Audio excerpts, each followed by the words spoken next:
Selamat sore Kak Kuku. Selamat sore semuanya. Gimana nih Kak kabarnya selama WFH dan selama ini gimana nih? Kita udah lama banget gak ketemu. Iya nih, jadi kabarnya sih baik-baik aja, alhamdulillah. Masih sehat juga kok, alhamdulillah. Ya, gitu lah sih. Ya, baik-baik aja lah.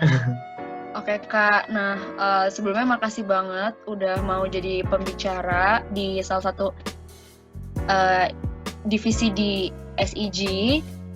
Jadi untuk acara ini temanya A Strategic Kid into the Professional World. Nah untuk mengawali eh, ngobrol-ngobrol seru kita, pertanyaan yang pertama nih Kak.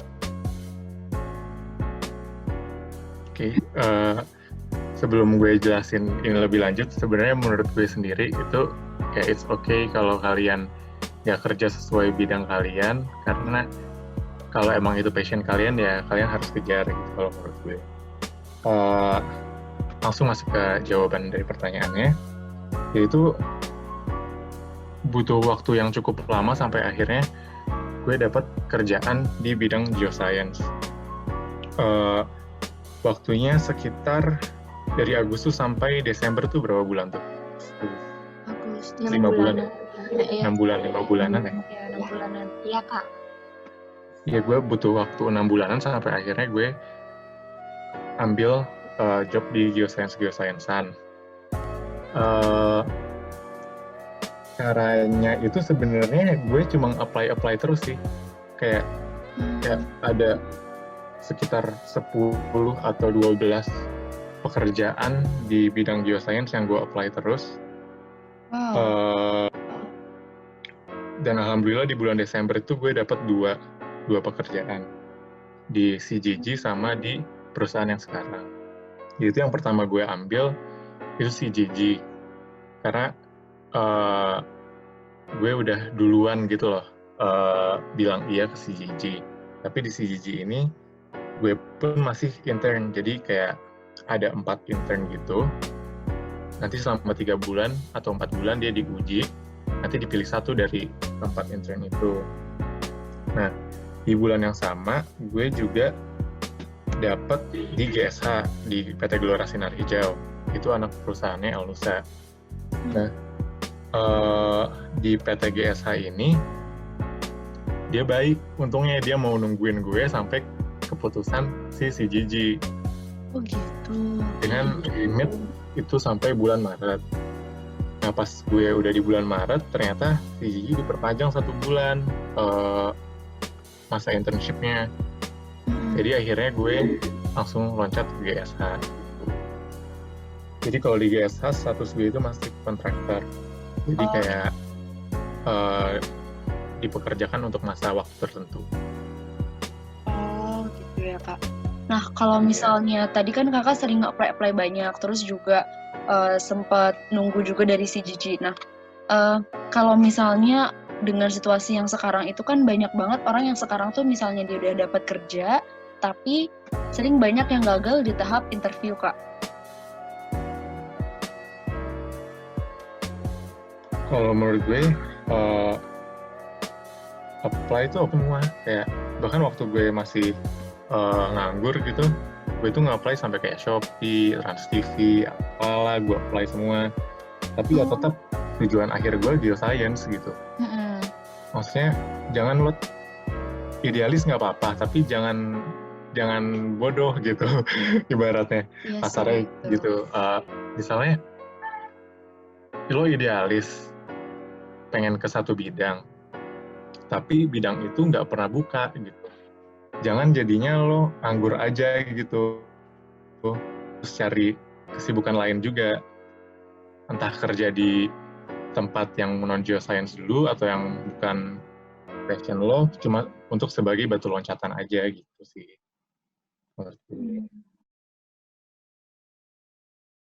Kalau gue bisa saranin, sebenarnya ini nggak cuma untuk CGG sih, untuk geoscience lainnya, bersih dan lain-lain, itu kalian harus kuatin yang namanya matematika, terus apa lagi ya, bahasa Inggris itu juga penting banget. Bahasa Inggris. Di setiap interview kebanyakan kan pakai bahasa Inggris ya. Iya, betul. Jadi kalau bahasa Inggrisnya kurang bagus itu kayak cut gagapnya, terus kayak first impression-nya jadi kurang bagus. Ya, kalau Selam Bersih sendiri kan dia tesnya ada tes matematikanya juga kan. Kayak gitu. Nah, ini pertanyaan yang menurut gue cukup menarik sih. Karena ini trik juga, ini tips juga untuk kalian yang masih kuliah. Jadi waktu gue kuliah tuh gue punya ibaratnya personal branding lah. Jadi kayak gue udah menekuni satu bidang dan itu jadi brand gue gitu. Jadi kayak bidang yang gue tekunin kan petrofisik sama geomekanik ya. Jadi kalau ada orang nanya soal geomekanik pasti ke gue gitu nanya soal petrofisik lah gitu. Itu biasanya nanya ke gue. Nah, menurut gue ini juga cukup strategi yang bagus karena ketika kalian punya personal branding, brand itu bakal nempel sama kalian sampai kalian udah keluar kuliah. Jadi misalnya kayak ada lamaran di petrofisik nih atau ada lamaran di geomekanik, itu bakal cepet informasinya nyampe ke kalian. Kan kadang-kadang kita bahkan nggak tahu kalau ada lamaran di perusahaan yang bagus gitu kan, ya nggak sih? Atau kalian belum bisa relate. Tapi kebanyakan kesempatan gue lewat karena gue nggak tahu ada informasinya. Tapi kalau yang GSH ini, sebenarnya gue dapetnya dari kenalan-kenalan gue kayak kenalan di Elnusa, kenalan di Pertamina, yang kebetulan juga tahu kalau gue ini punya minat lah di bidang kebumian. Gitu.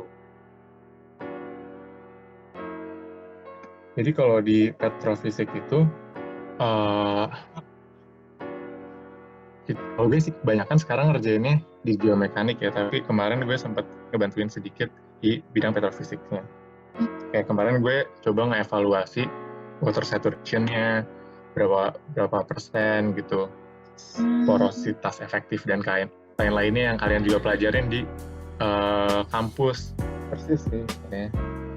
Terus kalau di geomekanik tuh kerjaan gue masih kayak ngitung pore pressure, terus ya kayak gitu sih kebanyakan hitung pore pressure, terus pas horizontal minimum, terus horizontal maksimum dan lain sebagainya.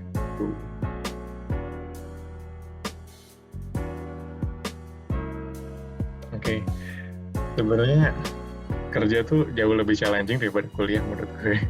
Iya sih, benar. Ada tanggung jawab di situ. Kayak lo tanggung jawabnya bukan sama diri lo sendiri tapi sama orang lain gitu. Jadi kadang-kadang itu jadi kayak challenge juga untuk kita. Dan yang kedua adalah pengalaman kerja gue ini sehabis kuliah dua-duanya di service company. Yeah. Di service company itu gue ngerasa kayak lo benar-benar dikejar sama yang namanya. Jadi kayak minggu depan 30 sumur udah harus selesai dikerjain gitu. Sementara kayak waktu gue skripsian gue ngerjain 1 sumur aja bisa sampai 3 bulan. Di sini kayak gue harus kerjain secepat itu gitu. Yang kedua menurut gue itu time management-nya. Karena kerja lo banyak, jadi lo harus pinter-pinter tuh ngebagi waktu. Kapan waktu untuk keluarga lo, kapan waktu untuk lo belajar, kapan waktu untuk lo jalanin hobi lo, kapan waktu lo untuk kerja. Itu challenge-nya sejauh ini sih. Kalau untuk menyelesaikan challenge-nya tadi time management-nya kayak yang penting banget. Iya, menurut gue time management tuh penting banget sih. Ketika udah karena kayak gue sadar kalau gue nggak boleh terlalu proporsi waktu gue tuh nggak boleh terlalu banyak di kerjaan gue gitu, karena nanti gue bisa stres. Iya bener banget Kak. Ya kan? Kayak janganin kerja lah, lo kuliah juga kayak gitu kan, kayak lo ngerjain tugas banyak banget, apalagi untuk mahasiswa semester 3 nih yang tugasnya lagi banyak-banyaknya. Iya, menurut gue kayak time management perlu banget. Terus kalau bisa di waktu-waktu luang, kan waktu luang lo sebenarnya nggak banyak ya. Iya, nggak banyak juga sih Kak. Cuma Sabtu Minggu kadang-kadang masih dipakai lagi untuk kerja. Kayak di hari libur gini juga masih dipakai untuk kerja. Kalau menurut gue di waktu-waktu luang itu gue sarankan untuk ngejalanin hobi yang produktif sih. Kayak ya apalah ngerjain hobi lo, maksud gue jangan yang kayak tidur aja gitu loh. Ya yang Karena gue nge-refresh ngerasa diri gitu ya Kak. Kalau lo cuma santai-santai doang tuh rasanya hidup lo jadi monoton banget. Kerja Kayak lo udah nolak monoton terus juga, ntar, iya. iya bener, kayak kerja lo udah monoton terus ntar lo mau ngulangi rutinitas yang monoton juga, itu tergantung gitu. Oke, aku ngerti Kak. Oke. Sebenarnya kalau gue sih kembali lagi ke tanggung jawabnya ya. Kayak gue selalu ngerasa gue tuh punya tanggung jawab. Jadi mau challenge-nya sebesar apapun, gue bertanggung jawab atas itu gitu. Gue nggak bisa mengelak. Jadi ya harus telan aja gitu. Nah, lo harus hadapin. Lo mau bisa kayak, lo mau nggak bisa kayak, pokoknya lo harus bisa gitu. Kalau gue sih untuk saat ini karena gue baru beberapa bulan kerja beneran ya, jadi gue kayak belum ada bayangan gitu sih ke depannya tuh gue bakal kayak gimana mengembangkan dirinya. Tapi kalau gue rasa itu tergantung ke caranya, itu tergantung dari diri lo lagi sih. Kan ketika lo udah masuk ke ranah geoscience nih, itu ada 2 career path gitulah. Lo mau jadi technical atau lo mau jadi manajerial. Kalau menurut gue sendiri, kalau emang lo mau meneruskan ke arah yang teknikal, lebih baik lo pertambah ilmu lo gitu. Misalnya dengan ambil S2 atau ambil S3. Sementara kalau lo mau ambil ke arah manajerial, berarti kalau menurut gue yang harus lo tingkatkan adalah relation lo. Jadi kayak lo harus punya banyak relasi, gak hanya di perusahaan lo, di perusahaan yang lain juga gitu. Kalau di manajerial itu misalnya kayak gimana Kak? Jadi kalau manajerial itu career path yang lo pengen jadi manajer, pengen jadi direktur dari sebuah perusahaan gitu. Tapi kalau technical tuh lebih kayak yang lebih ke lapangan ya Kak? Lo pengen jadi senior geophysicist gitu. Menuju ke pertanyaan akhir nih Kak. Jujur gue nyaman banget. Jadi kayak ketika itu udah masuk ke geoscience, karena emang dari dulu tuh gue suka banget sama geofisika. Jadi gue ngerasa nyaman banget sih. Lo ngerasa nggak kerja ketika lo suka sama kerjaan itu. Oh, jadi gue kerja sekarang tuh kayak ngerasa ini hobi gue lagi menjalankan hobi gue dan gue dibayar, jadi gue senang. Enak banget ya Kak. Jadi nggak ada sama sekali pikiran Kak Kuku buat pindah kerja ya Kak, apalagi pindah bidang. Iya sih, gue bener-bener kayak udah nyaman banget sih di sini. Tahap karir seperti apa yang Kakak dambakan untuk selanjutnya nih Kak? Pasti Kakak pengen dong berkembang lebih lagi dari yang sekarang ini. Kalau yang gue dambakan nih, gue tuh mimpi gue sukses di arah manajerial, gue bisa mengembangkan diri gue lebih sempurna. Jadi Kakak nggak memiliki minat di teknikal gitu Kak? Memiliki aja sih. Gue punya dua pilihan gitu. Tapi yang lebih Kakak pengen di manajerial itu? Iya, sure. Teknikal seru juga. Teknikal seru banget gue belajar. Betul, tapi manajerial kayaknya gue perlu tekanan. Kayaknya aku juga minatnya itu sih. Ya kan? Teknikal itu lapangan nggak sih Kak? Nggak mesti lapangan. Kayak lo jadi profesional di geophysics gitu loh. Menurut Kak Kuku nih, saat ini kan banyak sarjana yang bekerja nggak sesuai bidangnya. Kira-kira menurut Kak Kuku, strategi apa yang harus kita punya agar kita bisa bekerja di ranah geoscience?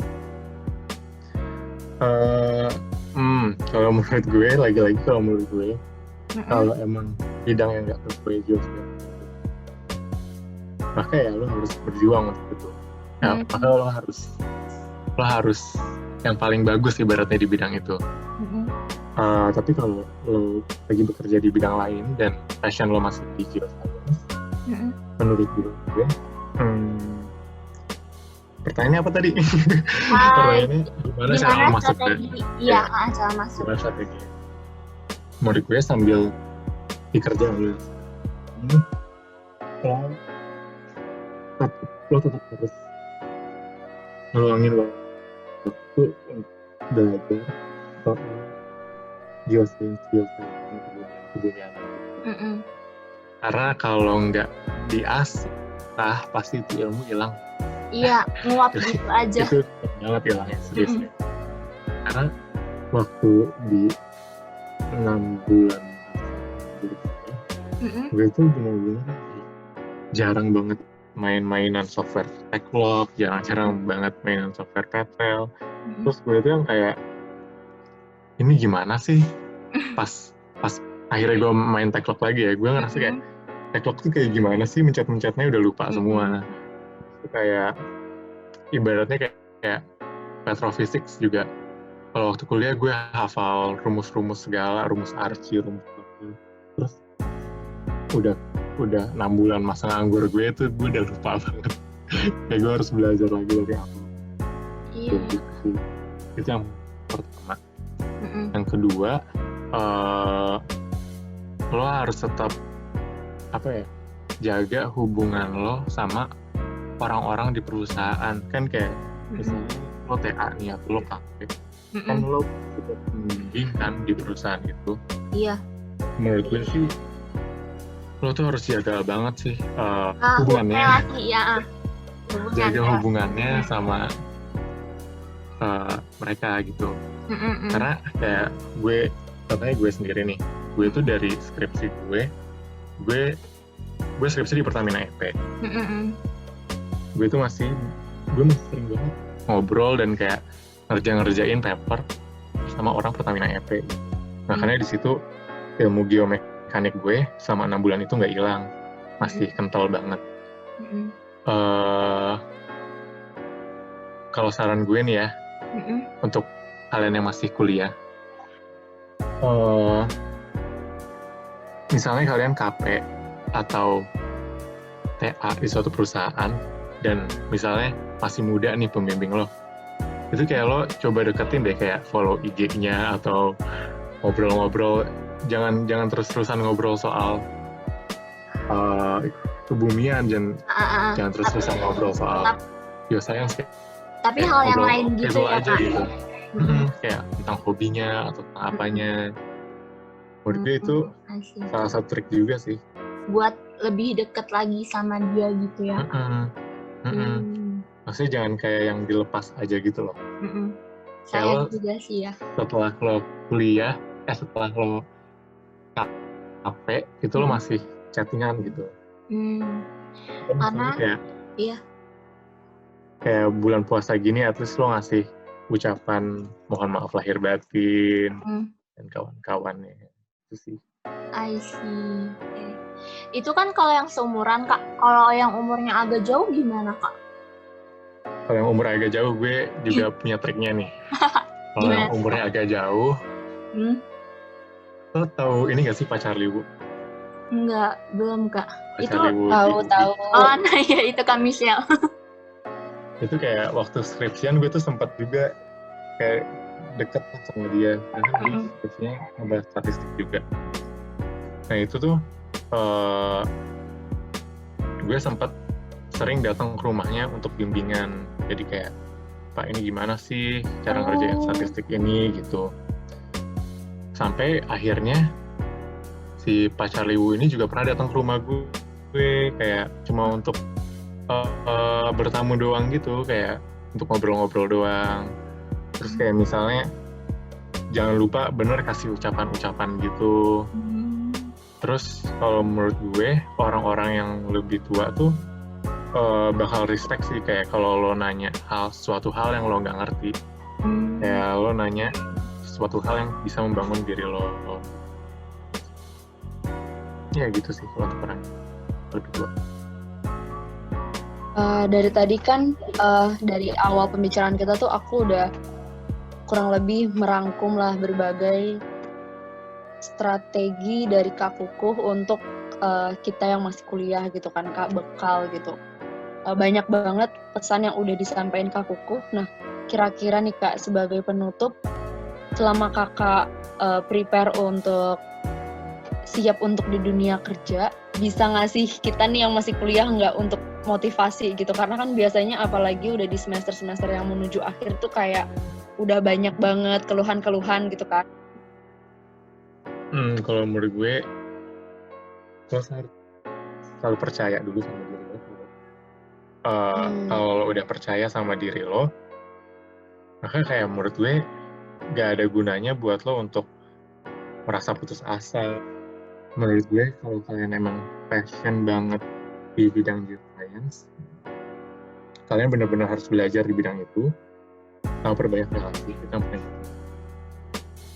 Banyak belajar sama perbanyak relasi. Belajar. Oh iya, ada satu stigma.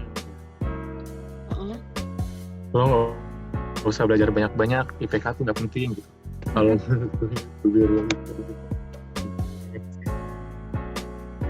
IPK sama publikasi lo itu penting banget. Karena banyak company yang dia nge-hire orang itu by system. Jadi kalau IPK kalian misalnya di bawah 3,3, itu kalian CV kalian udah nggak dibaca lagi. Gitu, atau di bawah 3 itu kayak CV kalian udah nggak dibaca lagi. Menurut gue sayang aja gitu. Kalau emang kalian punya passion geoscience terus kayak gitu sih. Ya kalian harus semangat belajarnya. Iya Kak Kukuh. Dan by the way kayak gue ngomongin IPK lagi ya. Kayak IPK tinggi ini misalnya pun kalian mau keluar dari geoscience, itu kalian punya privilege. Jadi kayak sebenarnya nggak ada salahnya sih. Nggak ada ruginya kalau kalian mau IPK kalian. Harus tetap dikejar. Setuju banget sih Kak, karena emang sekarang tuh banyak banget orang di luar sana yang punya pemikiran orang tuh nggak ngeliat dari IPK-nya gitu, selagi lo bisa ngasih skill yang bagus dan bisa pokoknya bisa nge-branding bagus di perusahaan itu ya pasti bisa. Cuman bener juga Kak, setuju, aku juga denger banyak perusahaan yang emang dia otomatis gitu kan sistem rekrutmennya. Jadi yang di bawah 3,5 atau di bawah standar mereka langsung nggak ke input malah. Iya benar. Iya sih Kak. Menurut gue poin lo yang pertama bener, ada benernya juga sih. Itu bener banget, tapi jangan sampai lo gagal di proses masuknya gitu loh. Maksud gue. Iya sih, bener. Kayak gue sempat nyesel sih kayak waktu gue udah lulus, gue sempat nyesel kayak kenapa ya gue nggak ikut IAS. Itu zaman gue kuliah. Kayak ikatan HMGI gitu misalnya. Berarti selain akademis juga organisasi penting ya Kak? Iya benar. Itu salah satu hal yang penting sebenarnya. Soalnya ada juga beberapa orang yang karena mereka di mindsetnya tuh udah IPK, jadi kayak ya udahlah buat apa gue cuma ngabisin waktu di organisasi gitu Kak. Gue juga kuliah sebenarnya gue orang yang kayak gitu sih. Jujur gue kuliah tuh gue orang yang kayak gitu, gue kayak hidup gue untuk impact organisasi kayak gitu doang. Tapi semakin kesini gue nyadar ketika di organisasi tuh lo ternyata dapat relation dari orang-orang punya kerja gitu. Jadi menurut gue it's a great things gitu kalau kalian bisa punya relation yang banyak di bidang geoscience. Tapi banyak orang juga yang malah jadi salah kaprah, justru dia malah gencerin di organisasi gitu. Nah itu kan juga seharusnya gitu mungkin bisa balance ya Kak. Harus balance, kayak Oke lah, IPK lu nggak usah tinggi-tinggi banget, nggak usah kayak 4,0 gitu, nggak usah. Aduh itu udah Aduh. sempurna banget Kak. Yang penting jangan di bawah 3,3, karena kalau di bawah 3,3 lo udah susah disaring. Ada kata-kata mutiara lagi nggak nih Kak untuk Waduh. kita-kita? Apa Kata ya? akhir nih.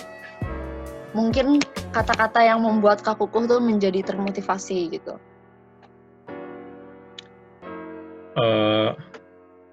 Sebenarnya motivasi gue tuh selalu satu ya, kayak mungkin kalau teman-teman yang udah tahu gue atau nge-follow gue di Instagram, kayak gue punya satu buku